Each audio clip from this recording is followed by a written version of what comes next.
Welcome back to Jabbermouths. I'm Scourge of the Seven Seas, Barrett. Oh, I'm just normal old Ethan. I'm JD, and we're on episode 4. Four. Episode 4, yeah. We are continuing our Teenage Mutant Ninja Turtle escapade, or finishing it, for now at least. Concluding. Rather. For now. Yeah, we watched the first 3, if you haven't seen those, or listened to those episodes, the first 3 from the 1990s, which were all comically bad. But still weirdly good. They're fun. They were fun. For reasons they weren't supposed to be, they were fun. And so we decided to take it another step further, and we watched TNMT from 2007. Is a movie that exists. It's animated. I think that's a big thing. Yeah. Can we talk about the animation for a second? Yeah, so as somebody who kind of delves in a little bit into 3D and that stuff, the animation is rough on a multitude of levels. It is. We all agreed. They basically spent the whole budget on the turtles and the monsters in the movie, right? Like, that's how it feels. Yeah. Oh, the humans are so fucking hard to look at. Like, oh my god. Imagine really good looking Teenage Mutant Ninja Turtles and really well defined like hair follicles on Master Splinter, and all the monsters look good, and then Hoodwinked is just the rest of the movie. Because the rest of the cast, especially, God, I couldn't get over like their fucking sausage fingers. You know, they're like these giant swollen things, and it looks like they just painted on, you know, like the knuckles and fingernails. Like they just look like painted on.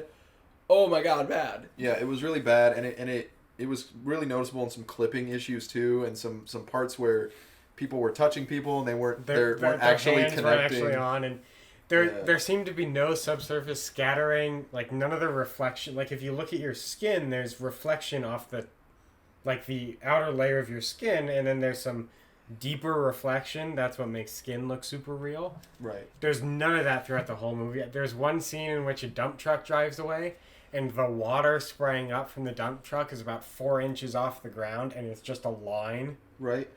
Well, all the people look like plastic, right? Is basically what what I would say. They look like plastic, but then the turtles, right? It's like somebody meticulously spent all their time making sure the light reflected off them super well. All their skin is super vibrant and just really believable. And then they went, oh shit, we got to do people too. Yeah. I like to imagine like they have like a month left in production. They came to the door. What happened? We don't have any more budget. We didn't finish any of the background people. Oh. Is that why all their waists are so thin? Oh my god, especially like April O'Neil, like how tiny her waist is. Like, what? It's Meg syndrome. Yeah, it's literally really just is. Meg from Hercules. Where it's just, we've made a realistic woman. No, you didn't. That's a monster. That's a Tim Burton creature. What the hell is that? Yeah, you're right. Unrealistic at all. I don't know why they made him so fat. I don't know. I don't know. I mean, even like even the guys though, it's like they have like these like what was that, like these big hulking just out of nowhere shoulders and just tiny little waist. Yeah. Well, Casey Jones is the only dude who's kind of. Well, even he's a fucking Dorito, basically. Yeah, seriously, he's like the upside down pyramid. Just. But he's kind of as close as we can get, right? He kind of is. My favorite is Big Daddy Chonkers, who's one of those stone people. There are like 4 stone guys who are Oh yeah, immortal. we got our names for them. So you got Chonkers with the hammer. No, he's Big Daddy Chonkers. Because we were going to talk about Ninja Chonkers later, because he makes his reprise. Chonker's foot. Yeah. Chonker's foot. Yes. So Big Daddy Chonkers. I like Furry Chonkers, the one who makes the jaguar sounds as he chases people. Furry Chonkers. There is Furry Chonkers. There is Lady Chonkers. Lady Chonkers, or the Chonkers dynasty. She doesn't even have. She has one line in the whole movie. I call her Lady Chonkers because that's her only distinguishing characteristic. She has one sister. Yeah, she has 2 side blades, and is a woman, and that's about it. That is the extent of her character. And then the other one is Principal Brian Lewis. Yes, it's Principal Brian Chonkers Lewis. Brian Chonkers Lewis. Oh, speaking of that, there are so many star-studded names in this movie that I was not expecting to be. And I think part of it is a lot of them weren't super recognizable or famous yet. Is a piece of it, like Casey Jones, played by Chris Evans. In 2007. But I mean, Patrick Stewart and Lawrence Fishburne. Well, yeah, those 2 are super big names, but I don't feel like those guys ever really ask for a ton of money, though. You know? I feel like Patrick Stewart does shit because he thinks it's fun, which is why he does American Dad for so long. Right? Like, I don't know. You want to be a cocaine-fueled CIA version of yourself? And I bet Patrick Stewart's like, yeah, I'm down. I mean, then there's Nolan North. Was he? He was Raphael. I know nothing about Nolan North. Every voice in video game. You played a video game, you've heard Nolan North. Okay, I'm not video game savvy enough, apparently. Goddamn. Yeah, any video game you enjoyed, it's probably Nolan North. It's probably Nolan North. All right, cool. Rip off it's like the end of every Scooby-Doo episode. And now let's figure out who this lead actor in a game really is. It's Nolan North. Mm-hmm. All right. But yeah, I mean, like, Chris Evans being Casey was interesting. And it was fun because Chris Evans just got to have his normal voice because he is from New York and has a New York accent. And he just got to be him because everyone's used to, like, super American, standardized Brooklyn. Chris Evans. He's Brooklyn. Is he actually from Brooklyn? I don't know. I'm just making the Captain America reference. Isn't it funny how Captain America doesn't have a Brooklyn accent? That is true. That is. Yeah. Well, no, it wouldn't sound as heroic. Imagine if he was running around sounding like Raph. Hey, you guys, where's my New York pizza? Hey, you red skull cocksucker over here. I feel like Spider-Man has a more of a New York accent than Chris Evans. Yeah, because he's Captain from Queens. America does. Captain America's from Brooklyn. I don't feel like that's a valid argument. I feel like what has ever been to New York? I only know all of this from movie stereotypes. So I bet if I actually get there, I'm sure that it's there. I've met people from New York and new people. I've worked with people who are like from there and born there, and they have the accent, the movie accent. I mean, it's not cocksuckers and pizza. No, but it's there. But it could be. If they tried, yeah. There is one weird tangent note about New York. I've actually learned that there is actually a weird, not hatred, but almost disliking of people from different suburbs in New York. Like, I have a friend I used to work with who was from the Bronx.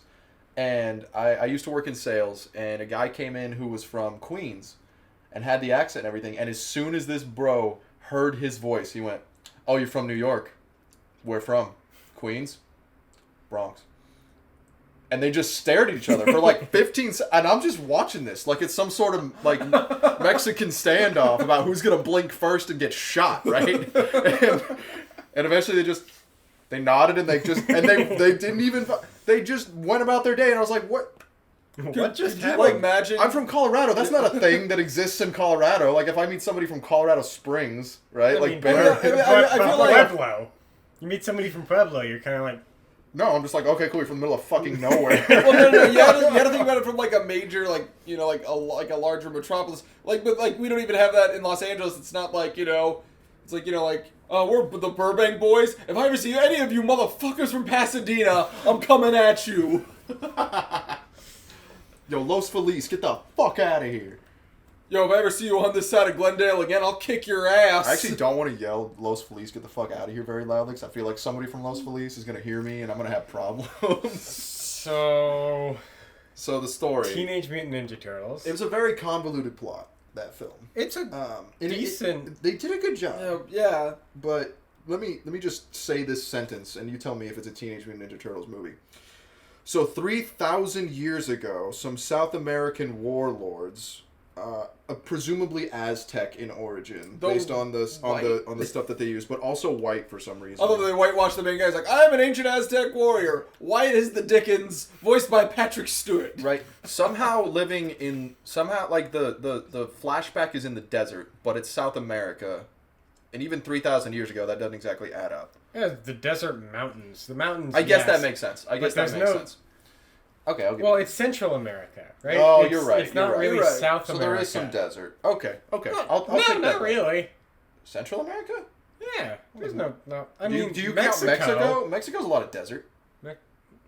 Yeah, but not like... Well, I just imagine that being a Mexican desert. There's a geography buff listening to this right now going, "You are all fucking wrong. Do you not understand? You are. The hemispheres, you fucking idiots." You're giving us a lot of credit to think somebody smart enough to be that into geography is going to be listening to this. People have hobbies. Well, because they show the jungle with the first couple scenes with Leo. True. Yeah. Okay.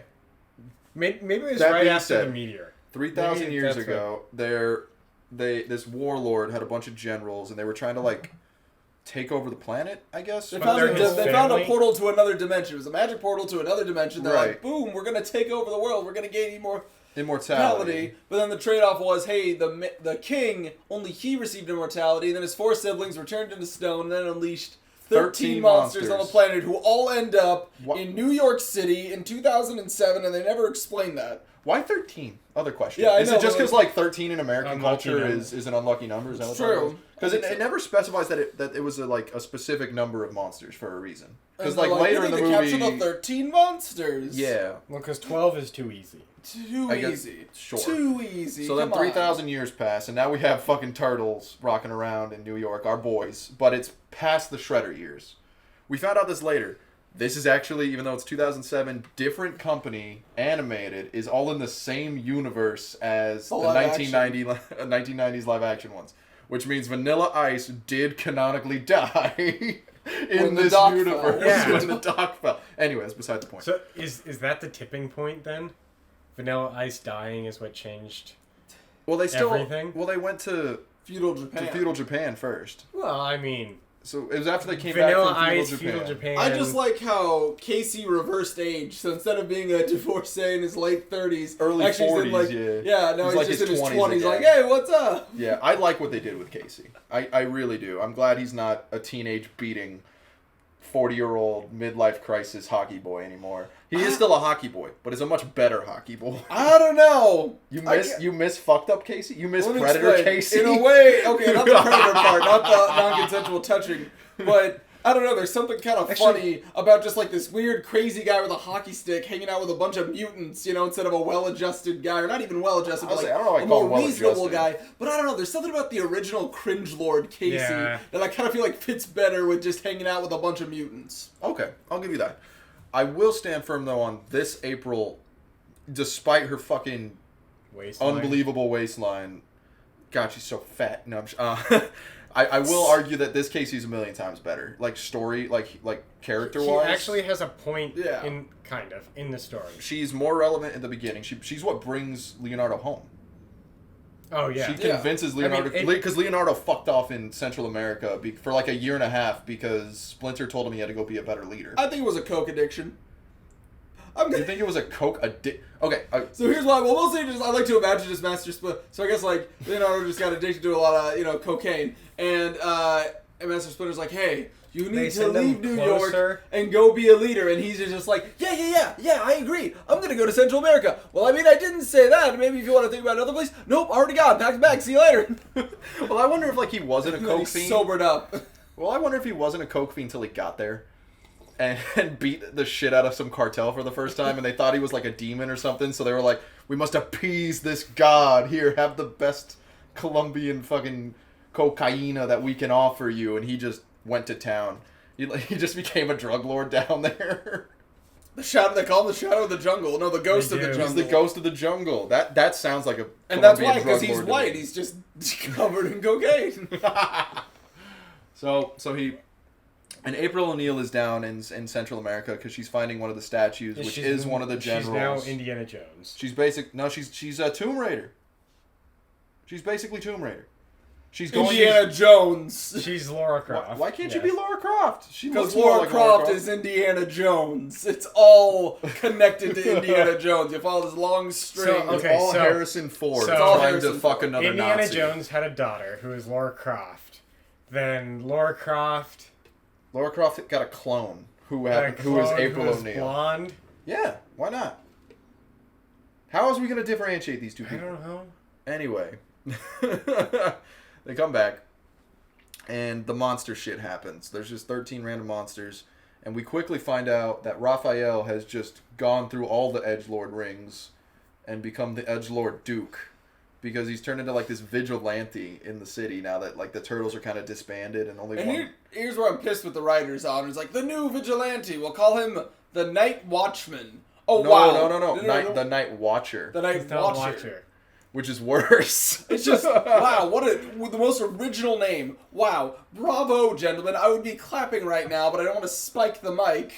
There were a million Great things. job. Yeah. Night Watcher. Couldn't think of anything else. And he looks super edgy in his body armor. This body armor that he wears. I I don't know. It's like he traded out the trench coat and fedora milady for now I'm going to take to the streets and actually hurt somebody. Now I will take justice into my own name. Basically. And just starts assaulting people. That's the other thing. They're all low-tier criminals who he is terrorizing. You know, like the guys he kept beating the shit out of, they were just like, you know, stealing from things. We never saw them harm or interact with, like, really other people. Yeah, they never hurt anybody. And then... Well, the part with the gunpoint, like, holding, you know, someone at gunpoint, yeah, sure. But then just Ralph's like, I'm gonna break your bones, and I'm really gonna like it, because I need a therapist. Yeah, he's a bit of a masochist. That is real. He slams somebody into a dumpster. Like, he does more than that. He fucks chases all a man with a motorcycle for fun. He runs him down. I'm helping the city. Blood's just spattered on his visor. Everywhere. I'm a hero. Exactly. He is committing genocide of the city's criminals. Right. And then they not so subtly... I am in a holy crusade. I am God's chosen. Okay, so Raph really isn't taking Leo's absence well. Not at all. Not at all. Speaking of that, though, I like that the characters actually get a little more defined in this movie. All the turtles get to be a little more defined than the live action ones. You're looking at me like I'm full of shit. Really? Donnie gets to be an IT person who we see once. I feel like he's an IT person. But we see him like he makes the bombs. He is the one who like figured out the turtle RV. He did all of that. He probably... I feel like Michelangelo got downgraded because he was just really annoying. Like, all the other times he's there, he still tells fun jokes. His personality in 2007 annoyed the shit out of me. It was oh my god, I did not want to hear any of his jokes or just him talking. I didn't mind some of the interactions. Like, and it was... And this isn't really helping my case here, but I enjoyed it more when the other turtles were telling him to shut up. Like, I found that funny. Like in towards the climax, they're trying to fight all these monsters or the Foot Clan or whoever... And Mikey tries to make a joke. Mm-hmm. And Donnie does, just like without skipping a beat, Donnie's like, Mike, we talked about this. Don't do this right now. And Mikey just shuts up. So, I think you're agreeing with Barrett. Yes, Mikey kind of sucks. But the way that they wrote about him sucking, I kind of enjoyed, I guess. There was a weird amount of stuff that I actually liked about this film. Like, I'll get to it down the line, but go ahead. They didn't make a sequel. They should have made a sequel where Michelangelo just goes off and does his own thing. There's a comic series about that. Oh, yeah. It's going right now. I don't want to ruin it, but it's going right now. It's called Last Ronin. I read the first issue. Fucking loved it. Don't ruin it. No, I'm not. I'm just saying go read it. Go read it. Ninja Turtles Last Ronin. Well, really I wonder if this was a comic book series that got turned into a movie, because it feels really weird to have somebody just think this up. Like, it's very convoluted for... You gonna tell me that Shrek ain't weird? Shrek's really fucking weird, but at least Shrek was based on fairy tales and shit. Like, this one's like, you know what would be good for a Teenage Mutant Ninja Turtle movie? Let's just have 3,000-year-old Aztecs and monsters rain hell across New York while we try to figure this out. Like I said in the last two, it's those coked up producers, you know? Yeah, it's just... it was done by the Weinstein Company, so who knows what was going on during that time. Bad things. Very bad. From the perspective of 2020, we're time travelers. Things. Bad. You stay away from that man. He very bad. Yeah, 1990s Casey Jones bad. There's a line at the end that very much foreshadows all of that. Because the Patrick Stewart's character, who is like the big main warlord guy, tried to get all the monsters together. They win, obviously, and he disappears because he's not immortal anymore. And his dust that he disappears into gets all close to Mikey. And Mikey's like, oh, he's in my mouth. Oh, he tastes awful. And all I could think was, wow, that's foreshadowing a little bit. Imagine that gelatinous form, and his name is Harvey Weinstein. Our generation's Jabba the Hutt. Yeah. Hooray! Don't rest in pieces. Is he dead? No. Yeah, he's not dead. Looks sickly. Super sickly lately. Oh, jeez. Like all his cord earrings, it looks awful. Yeah, because he's trying to get off on being sick. It's true. He's trying to get off on something. Anyway. One thing I really loved about this film is the dynamic between Raph and Leonardo. I think they did that really well. They did that really well, but also at the same time, that also pretty much just went, hey, Donnie, Michelangelo. Get out. Yeah. Get out. This is the Raph Leo movie. Get the fuck out. They play backseat super hard, but honestly... I did really enjoy all their scenes together. Like, there's so much... And this is from the perspective of a middle sibling who was in Raph's spot a lot growing up, where you had the older sibling who was just clearly better... he just had more talent, I guess, out of the gate. And it's just that like self-fulfilling prophecy of getting pissed off and more pissed off, and then you're just seen as that guy growing up. And I really attuned that with Raph, and it really comes to a head. I was kind of surprised that a PG movie didn't hesitate to flip that on its head a little bit, because traditionally Leonardo's just the good leader boy, and he doesn't really lash out very much, especially in these last live action movies that we watched. In this one, he doesn't hesitate. He straight up tells Raph, "I'm better than you," like to his face, and they almost kill each other over it. Mm-hmm. I like that whole sequence was. I feel like that's where the budget actually went. Was that raining scene where they basically fight to near death, and Raph wins. Like that was, I don't know, that shit really got to me. I thought that was a really well done scene, and I felt the emotion of all of that they were going through, and I really enjoyed that. I'll give it some respect. The rest of the movie's a fucking goofball movie, but that was a lot of fun for me. I think my only that scene is, I think, the pinnacle of the movie. Like it's the moment at which the movie hits its peak, story-wise, production-wise, quote-unquote, like voice acting-wise. Mm-hmm. I just wish there was more time to it.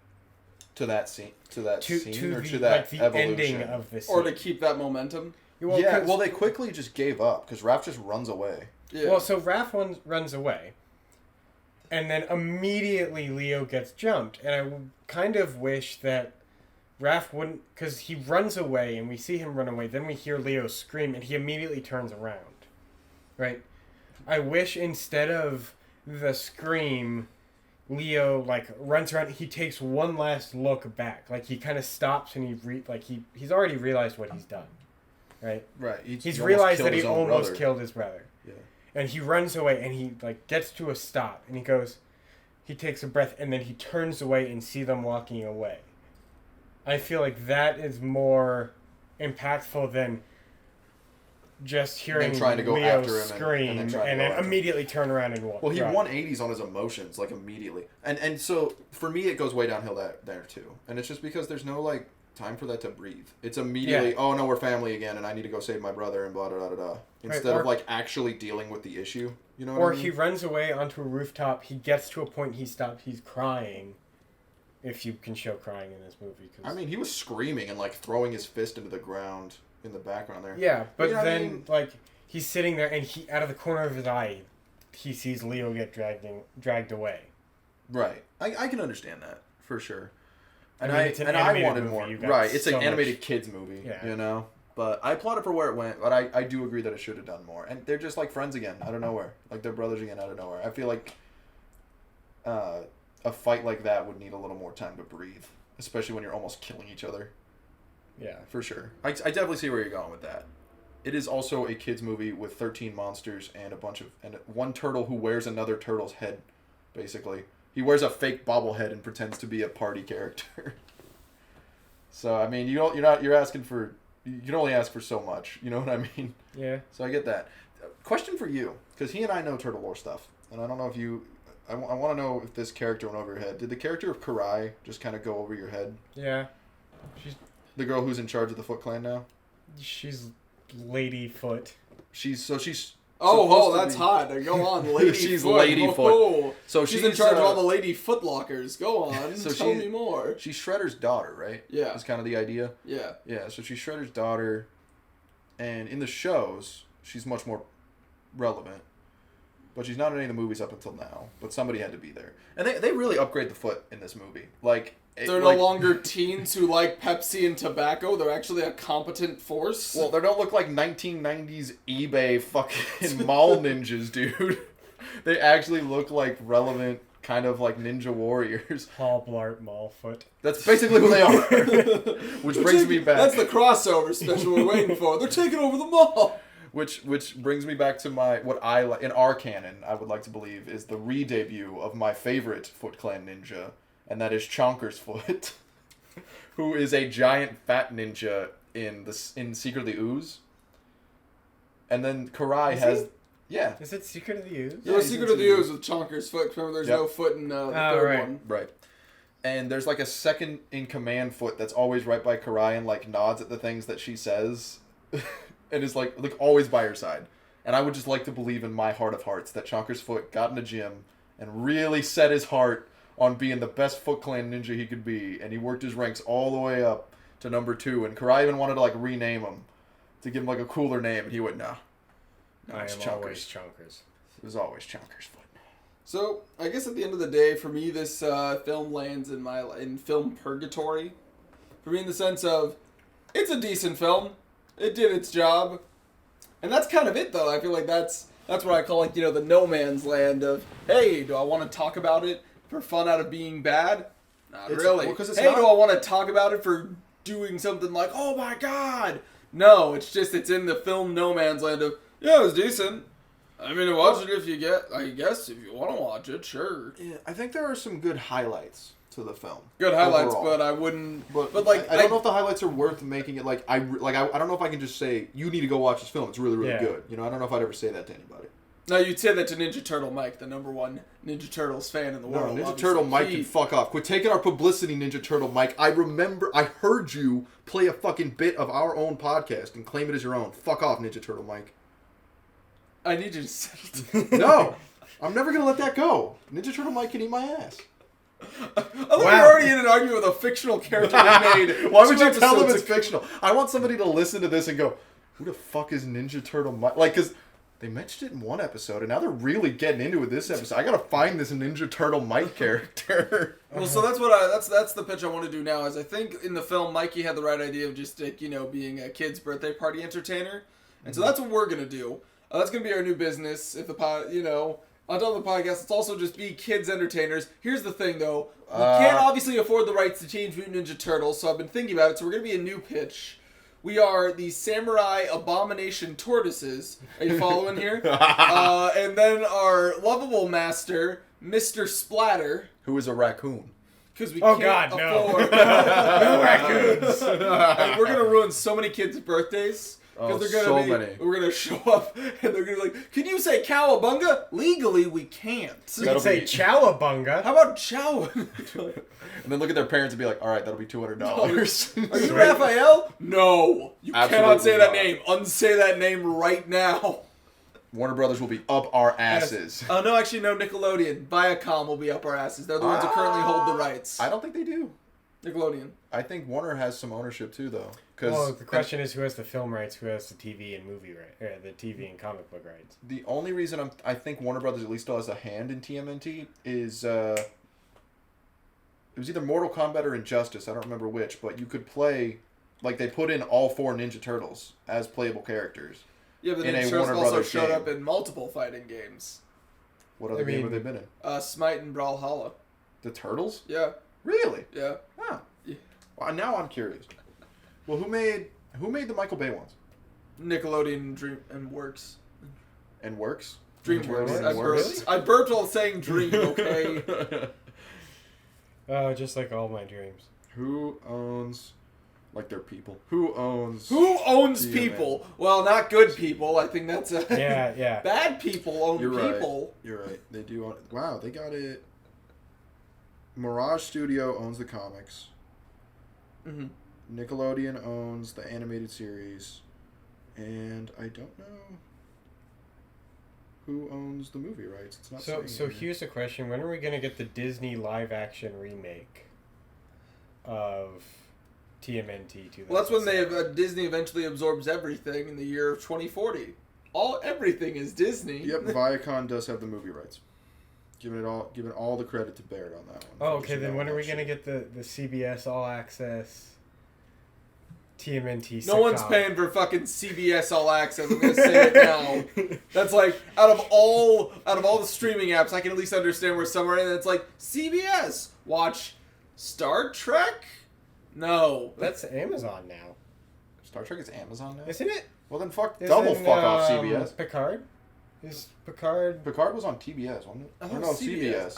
Picard was on CBS. Wait. And see, once again, here's where TMNT lies in film purgatory. Because we've already moved on to streaming CBS services. All Access is an actual thing. Yeah. Oh, right. And Google knew exactly what I wanted to type. I'll say the choreography of the fight scenes was pretty good, overall.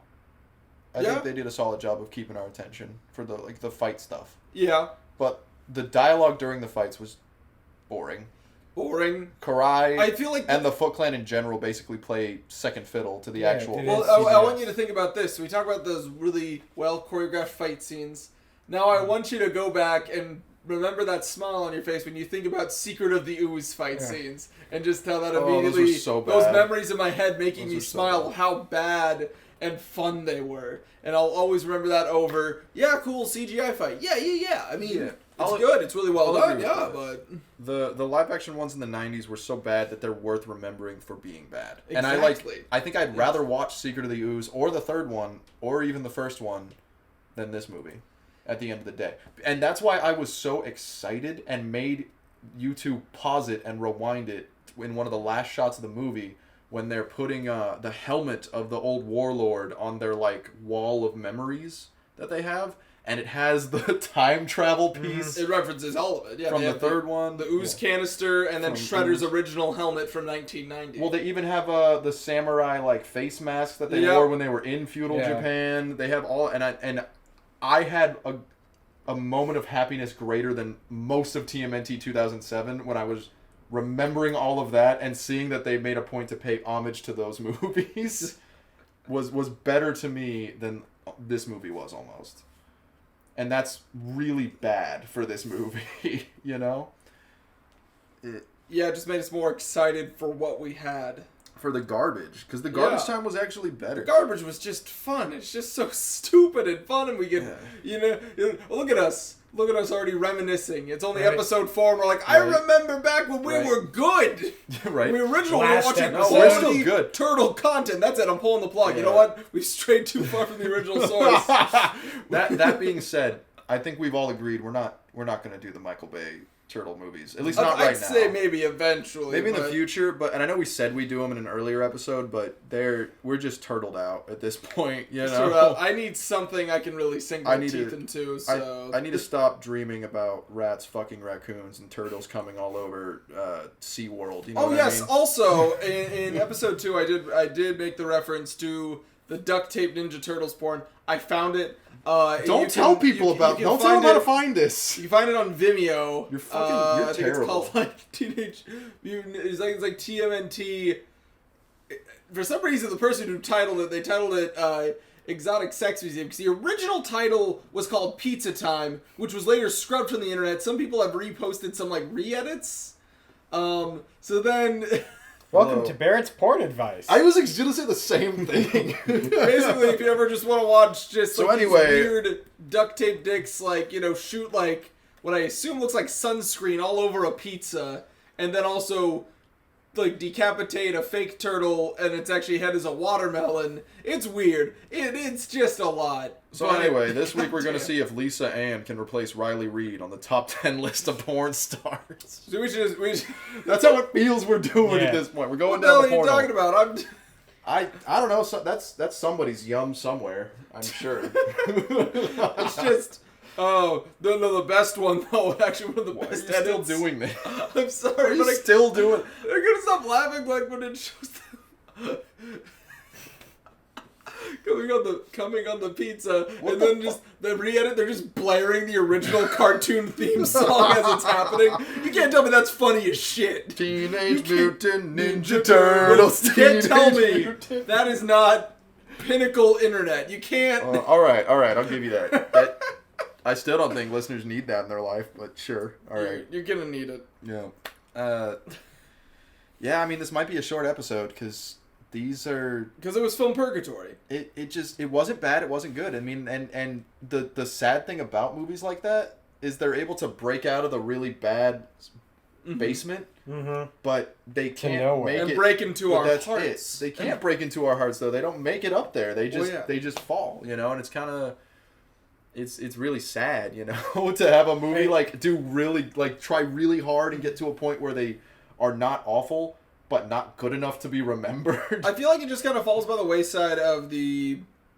I think from around 2005 to 2010, there were a shitload of CGI kids films. Mm-hmm. Yeah. But because they didn't have the official DreamWorks, Pixar, Disney mark, they just kind of fell by the wayside immediately. I'm curious, because the budget was what, $30 million for this? 35 million? That's why, because Shrek came out in 2001. and it looks infinitely better than this movie. Oh, it still holds up. Absolutely, better. It looks so good. Well, Shrek got a budget of $60 million. They had almost double the budget of this movie. So I kind of plus more because of inflation. Yes, by today's standards. Yeah. Yes, but I mean, like, and even by 2001 to 2007 standards, I guess too. Also, I kind of know what else came out. Steering into something green. Actually, recently listening to Why are you steering into green things? Just to the Shrek soundtracks. Stop. They still slap, all of them. All the Shrek soundtracks still slap. Oh my god. Yes, but Shrek soundtracks, I feel like it's a little bit cheating because all the songs weren't made for Shrek.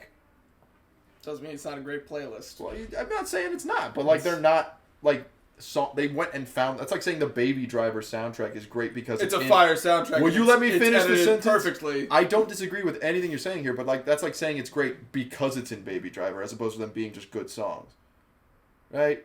It's a little bit different of an argument. You know what I mean? Yeah. They're great songs, just period. Right? It doesn't just they're in that movie doesn't mean that that's what makes them good. Well, okay, so bringing it back to Teenage Mutant Ninja Turtles, we get Black Watch Betty. Baby Driver. We did get that was you don't like Black Betty? No, I did. That was like the one song one we did hear that with Black Betty, but that was the only one I knew. Oh shit, dude! You know, I kind of am giving them shit on their. How did it? It was #1 when it came out. For the first weekend. Oh, just for the first weekend. Yeah. Because the first Transformers movie came out that same year. Oh my god, that's crazy, huh? Huh. Maybe we should watch that sometime. Is it bad that we're just Ratatouille looking for movies? Ratatouille came out in 2007. Wow, there were much better movies you could have seen that year. Is that Enchanted? Do you think we'll ever... Meet the Robinsons did too. I actually liked Meet the Robinsons. I know y'all had your thoughts about it. My only thing with Meet the Robinsons, once again, is beginning, some of the middle, end. That's what I remember. You know what I'd rather watch? Rush Hour 3. This is such a bad movie. The first two, I vouch for the first two, though. I had fun with the first two. As much as I hate Jackie Chan as a person now, I really do. I don't care that I'm saying that on record. Jackie Chan, quit disowning your daughter. Anyway. Yeah, but also go searching for those talismans, because I watched all of Jackie Chan Adventures. I did too. Simpsons movie was in 2007. Hot Fuzz was 2007. Good year. Hot Rod was 2007. Live Action Hitman was 2007. Oh. That was a rough one. That is a real rough one. No Country for Old Men, 2007. Pretty good year. That's a really good year. Trick or Treat, 2007. Not Alien vs. Predator Requiem. That movie could fuck off. Should we also add eventually maybe someday down the line we get more depraved. We'll just start eventually just watching porn spoofs and then just be like, oh, sexy, really? skip, The Mist. Plot line. The Mist was 2007. That's one of the only movies, I'm sure you know this, but that was one of the only movies ever that was a Stephen King novel where Stephen King said the ending of the movie was better than he could have written it in the book. How was I supposed It's to? Mondo I Depression. thought you did. Yeah, You've seen it? That. Yeah. I don't know you've seen it. Well, it's a spooky... I should say I just saw the ending. Okay, I was going to say it's a spooky movie. You don't do spooky movies. I don't do spooky movies. I saw the ending. I thought you knew. Like I don't know why I thought you knew. I thought you knew. Anyway, it was in 2007, so you know what? If you haven't seen it, fuck off. So okay, that's aggressive. No, it's 2007. Oh, the third Pirates of the Caribbean movie was 13 years ago. Oh my god. The third one, not even the first one. The third one. When did the first Should we watch Pirates of the Caribbean? I'd be down. I just feel like we'd have more good things than bad things to talk about half the time. Debatable. I like the first one. I like the first one. I kind of like all of them. I'm going to be honest. I'll be honest. Like the not fifth? the fourth one. Not the fourth or the fifth. Fourth or fifth can fuck up. All the Johnny Depp ones. Nah, not even that. All the first three. All right, I draw the line at the first three. See, for me, the scene in which he's pulling the ship on the Salt Flats. In the second one? Isn't that the third one? That's third one. Oh, that is the third one. Yeah, with all the crabs. Because he's been. Here's my thing with Pirates. Pirates. He's been dead for a hot minute. Here's Pirates of the Caribbean. I like 1. I like 4. You like 4? I do. I hate 4. I thought it was just a different adventure, and I enjoyed it with a new cast of people. I think it should always be one-offs. I think that's better. Versus 2 and 3, I just felt like went on way too long. See, I liked 2. But they were just really kept trying to pull it's like, oh, we just need to keep pulling that run time. Too long. I liked 2, I think, for the same reason I like Secret of the Ooze. And that's because they just took everything from 1 and went, now let's get goofy with it. And because they did. You love being a turtle? because you're gonna crush Tatsu's ribs. Oh, my baby boy Tatsu. He got his ribs crushed so hard that he just sprinted right out of the franchise. Ninja vanish. Ninja vanish. No, see, that's actually why he likes Pirates of the Caribbean 2, is during one of the big battles on the ship, in the distance, you see Vanilla Ice on one of the ships. Mm-hmm. So, just so we're all aware, because we talked about this before the movie came out, it was weird that Chris Evans was in this movie for me, and it's weird for a lot of people with all the Marvel stuff that has now happened, but back then people have to remember that that's like Fantastic Four Chris Evans. Mm-hmm. Yeah. Rise of the Silver Surfer came out the same year. Which means all people had to think about was that version of Chris Evans. fucking Human Torch Chris Evans. Really shitty douchebag Chris Evans. It's weird to think his persona and his who he is as a person has really just evolved over the last 13 years. Yeah. Really it has. So, serious question back on TNMT. Serious answer. What's up? Oh, this podcast has no serious answers. I don't know. I mean the porn thing wasn't fake.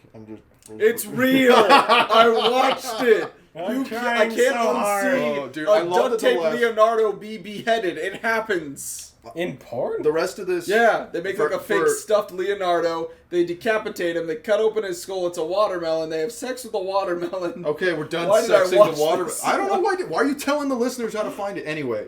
Ethan, bring us back on track. Is TMNT 2007 or... what's the name of the third one? Oh, it was just TMNT 3. Oh, okay. They lost all creativity. Which one is a bigger cash grab? Is a bigger cash grab? 2007, in my opinion. Because I feel like 3 was just still trying to just go off the waters of the first two and just kind of like off into nothingness. This is what? I feel like this was more of a jump 14 on the... 14 years later? 12 years later? Something like that. I think the reason why I say this was more of a cash grab is I feel like it was more just jumping on the bandwagon of big CGI shows or CGI movies based on animated shows that were already around. I think I do agree with that, and then also it's the idea of, hey, a lot of those people who got to see the original TMNT in theaters, maybe now they can bring their kids or something for this one, or it's a generation thing. I agree with that too. I feel like that's part of why they did that sort of nod to the 1990s ones. I don't know who the fuck was remembering so all the that. teenagers or whatnot who saw the first ones, or I guess like all the college kids who saw the first one. And they sat there in that theater and they said, man, I could use Pepsi and cigarettes now. And it reminded them that they needed Pepsi and cigarettes. I guess, I will say my biggest bummer, I guess, in all of this is ending the Ninja Turtles section of the podcast episode is just kind of on like a more downer note of... Yeah, it's kind of depressing. Yeah, man. Maybe we will do the Michael Bay one sooner rather just than not... not right now. I'm kidding. I don't want to do them either. Yeah, let me just... Give me time. We need time. But, I mean, my favorite Secret of the Ooze, I think. Yeah, I think at the end of the day, Secret of the Ooze, it's just the right amount of terrible. After watching all 4, Secret of the Ooze. Yeah, I think I have to agree. I'm so glad I brought you people onto my side. Secret of the Ooze. Because y'all oozed its way into the front. That's true. When we watched it, y'all were hating on it so hard. I know, and now like going back to everything. Yeah, Secret of the Ooze. I think it's a decent franchise that peaked too early. Well, you say that, but I mean, and again, I don't want to watch them anytime soon, but I feel like they came back strong in quotation marks with that first Michael Bay one, and then it did the same thing that the first time they did it in the 1990s did. The first one killed it at the box office, and the second one just sucked. Not that like the movie was not even taking the movie goodness into account. Like at the box office, it just fucking flopped for some reason. Do you guys ever want to watch TMNT: The Next Mutation, the 90s TV show live action with Venus de Milo, who was the female turtle? I'm good. I'm a hard pass. Are you sure? I am positive I don't need that cancer. But they gave her turtle boobies. My grandmother did not fight cancer for like a decade to see me grow up to watch that shit. I like to imagine that was like her one, like she like pulls you close to her bed, just like, never watch TMNT: The Next Mutation. Grandma, I feel so. She is gone though. Rest in peace, Grandma.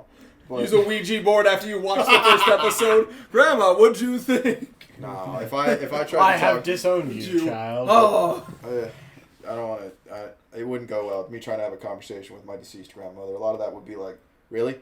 This is what you decided to do with your life? This is it? Yeah. This is it, son. Really? I think mine would be positive. I feel like they would be like, well, you're alive. And I'm like, well, thank you. I am alive. Nah. Are you? I loved my grandma very dearly. I did, but she had high expectations. She was a for your bitch. boy. No. Wow, you never met her? You know why? Because she was dead before I met you. Anyway, we don't have problems of any kind here on. Who do you think was the one who yeeted your grandmother? Who do you think yeeted your grandparents on both sides? It was me, boy. I hired him. There's gonna be a what was it? A Civil War moment where Iron Man sees Winter Soldier kill. It's me killing. But it's just Ethan killing all our grandparents. It's better than a fucking Dawn of Justice moment. My grandma was also named Martha. Come on. God, dude, I don't. So I think a perfect summary to TMNT 2007 is that we have spent more time not talking about TMNT 2007 than we have talking about. I mean, you can skip it. You really can. And I'm sad about that because I remember loving this movie so much as a kid, like really enjoying it. It's a kids movie. It is through and through a kids movie. It's a kids movie, but see, even by kids, like if I showed a kid that today, I don't think they'd fucking care. Because they'd be like, ew, what's that? Well, even like the age demographic, like the right demographic who was into something like that, I feel like... I want Coco back. We need to go watch Coco now. Coco's amazing. I feel like it's a very different We're not going to put it on this list. Coco's phenomenal. No, I'm just saying that I need to go... We only watched just... We watched... Well, The Good Dinosaur then. Let's go watch The Good Dinosaur. I don't want to put myself through that. I just don't want to... I wouldn't have anything to talk about. I feel like I'd just be like, this is a piece of shit. Except Cars 2. Good Dinosaur is not a good movie. One of my coworkers says at least Cars 2 made her favorite movie. Cars 2 is her favorite movie? Sorry, Cars is her favorite movie. That's fine. Oh, the first one's great. But of all it's just not the movie I expected from her. Yeah, anyway. But I get it. And I will still stand by that one line in Cars 2. It redeems like almost the whole movie for me. The one with the dent with Mater when he becomes the super spy. Oh, he's like, no, the dents are the memories? Yeah, he's like a dent equals a memory, so why would I ever want to fix that and forget What happened to Leo's or Raph's shell? Does he just have a gash in it? Yeah, a gash in it now. He just has gash in it. It's not like it went far enough to cut anything. I hope. He's just secretly fucked up for the rest of his life. I mean, I don't know that that's a secret, actually. No, depending on the actions. Like, their team again, and Raph's just like, yeah, I'm gonna fucking rip his intestines out. Oh okay, my God. Raph, I need you to... It would have been funny if it was embedded and he just kind of becomes so fucked up. He just has like a Stephen Hawking wheelchair. I could still be one of the guys. No. I can still be one of the boys. Raph, you can still talk. Maybe I don't want to. I don't know what you're talking about. No, and then he just duct tapes his size to like his handlebars and then just runs into people. It turns out that the other brothers have just hired actors to like make him feel better. Oh no, you beat us! You beat the Foot Clan! No, it's... Man, I'm also just trying to think what to title this episode. TMNT. And with a wet fart. I mean, kind of. It sucks because, like, again, very convoluted plot with really out there set pieces. They could have done more with it. I would have preferred an outrageous BS movie, to be honest. Yeah. And it felt like that's what we were getting set up for, and it never happened. What a tease. It didn't subscribe. Like, if it had subscribed to being a really family-oriented, we are brothers, and then we got to work through our shit because we don't like each other all the time, and if that's all they focused on, and we got more Donnie, right. We got more Mikey... that'd be one thing, right? Then we'd have less to talk about based on it being in that upper tier of like, this is weirdly a good family movie, like dynamic movie. And get rid of all the ancient history and just make it about the turtles. I just want to go back to my Pepsi, my cigarettes, my raccoons, and my pizza. I want to go back. Well, I don't know. To that effect of getting rid of that stuff, I kind of wish they went to the other end of the spectrum. Just where it was all the fucking monsters like destroying the city and the turtles having to figure it out and fight in all these giant fights the entire time. April gets thrown off a building. And April's in the wheelchair now. And Casey dies of a broken heart. I don't know. I'd have more fun watching that. I'm gonna be honest. Oh god. So end of the day, skip Casey it. gets a match penalty. Casey gets 4 minutes for high sticking, and 2 minutes for high dicking. Okay, you wanna explain to me? Go on. Explain to the young man. Explain to the class. What is high dicking? Go on. Yeah, it's simple. First, you smoke a couple bowls, so you get it nice and high, and that's part of the high piece, right? And it's high dicking. So you need to also probably take some Viagra, because for me, I don't know, for most people it's different, but for me it's kind of really hard to keep an erection while I'm high. So Viagra will help with that. And it's a good supplement. So it's high dicking. And it's all about being a vigilante at the end of the day, really. So you need to get yourself a mask, and then you go out with your now unbelievably engorged penis from the amount of Viagra that you have now taken, and you beat the shit out of what at least you perceive as criminals using your penis. Is just the idea. And either you get arrested or you beat up enough people that one of them happen to be a criminal. And either way you win. You end up on the sex offender list, and right? forever. I mean, you got to deal with that anyway. Then you don't have to deal with children for the rest of your life. People, shitty kids, who would fuck that? I'm a sex offender. They're never gonna come near me, right? It's that easy. You son of a bitch. Barrett said you stole my fucking joke. I didn't steal. Son of shit. How could you have ever thought that joke was going to come up in this podcast? And I give all the credit to Barrett. Thank you. He said that the other day. Are you fucking kidding me? I'll kick your ass. I'm giving you all the credit. I'm not stealing it. I'm saying that you said the joke and I was just bringing it back up. You're gonna hear from my fucking lawyer. No, fuck you. You wanted to know what high dicking was, and I had to like... No, high dicking should just be... I'm just imagining a man dangling by his penis off of a ceiling. That's high dicking. Why is that? Why is dick? I don't know. I feel like I got colorful with it. All right. I think we've rambled long enough. Next week... Oh, baby boy. Barrett really wants us to do a movie. Yeah, I shouldn't have clapped. Who cares? I'm so excited. We're doing Flintstones 2. Viva Rock Vegas. I guess we're doing it. We're doing it now. Flintstones 2, Viva Rock Vegas, because it is the clear garbage movie that everyone deserves in their life. If you have made it to this point, you deserve extra credit. Yeah, you really do. Thank you for making it this stop far. by our apartment in Burbank, knock on our door, we'll give you a kiss on the cheek. That's your extra credit. Good luck. If you can find us, good for you. This has been Jabbermouths. We'll see you guys next week. Yeah. Adios, space cowboy. Fuck off. Don't fucking... No. Well, that was a good sign-off. That was a good one. Space cowboy? We're gonna put the pull-out couch back and... I'm gonna pull something out. Yeah. We both know you don't pull out. That's the end. Goodbye. He's right. I can't stop it. There you go. All right. Fuck.